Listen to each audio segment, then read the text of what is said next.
time, space, reality. It's more than a linear path. It's a prism of endless possibility. Each choice, each moment leads to infinite realities to create alternate worlds from the ones you know. I am not the watcher. I just make shit up, really. And now I'm making up, what if Ronaldo had gone to Manchester City? What would have happened? It's August 2021, Friday. It's 95 degrees. Manchester City were this close to signing Ronaldo.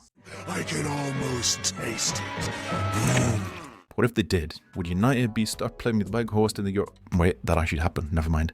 But seriously though, if Ronaldo wore blue, would it have just broken football as we know it? Now, I've done some extensive research to answer these questions. Probably more research than what United did to find the next three managers, but here's what I've sort of come to a conclusion what would happen. Haaland and Manchester United. Yeah, I know.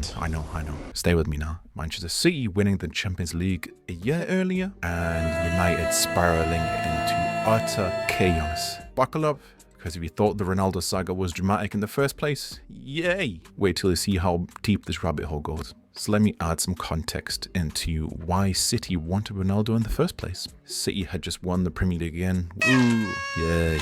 But they had Houston, a massive we have a problem. We ain't got no striker, bro. Aguero had pieced out to go to Barcelona, and his 10-year tournament is finally finished. And who was his replacement? Gabi Jesus. Yay. Let's just say Gabi Jesus wasn't really conversionalizing just yet.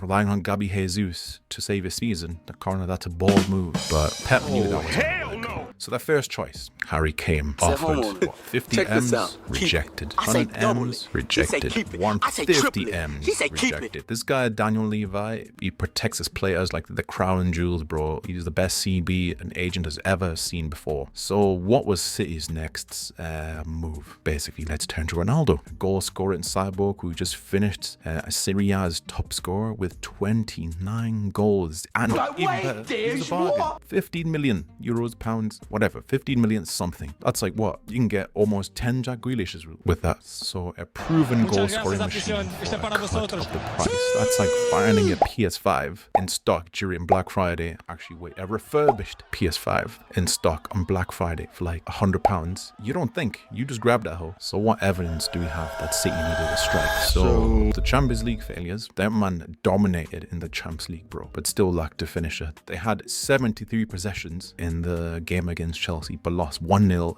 due to missed chances. Them trying to get Harry Kane proved that they needed a striker at the time. And the false 9 issue with Pep's strikerless system here. It's cold, don't get me wrong, it's techy, but sometimes you just need someone to just Pep slap them goals in. And unfortunately, Pep didn't have that. So as I said, this is a what if video, yeah. So now we're looking at what if Ronnie did go to City, and I can't lie, here's when things get a little bit spicy, because if Ronnie goes to City, guess who City don't need to go and get him? That's right, this little demon himself, Erling Haaland. That opens the door for which club to get Erling Haaland? Manchester United. Like I said, I did some extensive research. I'm not just chatting was, and here's why United would probably end up getting Erling Haaland. Number one, they needed a striker. Proof? They signed Weghorst in the January of 2023, which is like essentially screaming, we need a striker, and we're out of ideas. Number two, Haaland's United connection. So obviously Haaland's father, you know, he played for City and whatnot. Somehow Haaland grew up a Manchester United fan. So if they come knocking on the door while he's at Dortmund and City on there, what does that mean? I know where he's going. Do you? And another thing, Ole Gunnar Solskjaer, back when he was manager at United, of course, he personally scouted Haaland when he played for Salzburg. So when he hears, oh, Haaland's on the market,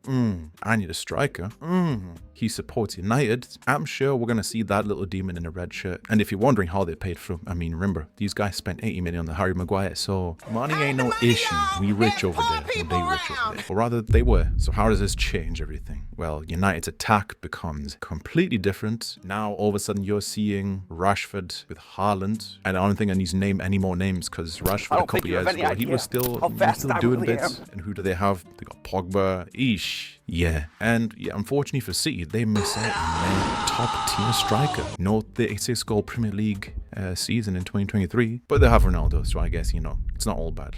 What else would have happened? Well, City's holy grail at the time was the Champions League. Them man were obsessed with that whole Champions League. I'm pretty sure Pep was there crying, Champions League, Champions League, Champions League. You're winning Prems left, right, centre, bro. I mean, Champions League is cool, no? But it's really the Prems you want, I can't lie. But anyway, Ronaldo is literally built for this. I'm sure there was a time when people going on calling him Mr. Champions League himself. And obviously in 2022, he lost a heartbreak in the semi-final to Real Madrid. With Ronaldo, I can't lie, this does not happen. If there's one thing Ronaldo does better than scoring goals, it's destroying Real Madrid dreams. So why would Ronaldo have changed this match? Well, let's talk about the missed chances. In that one semi-final, City had 31 shots across both legs, 60 of them on targets. And how many goals did they have? 5. That conversion stinks. Mr. Clinical himself, Ronaldo, had 21.7 shot to goal conversion rate that season. That is something Darwin Núñez can only dream about. If you apply City's missed chances to Ronaldo being there, I'm sure they would have had at least 3 more goals. And what else does Ronaldo have? He has that big game mentality. This guy's got 5 Champions League titles. His composure,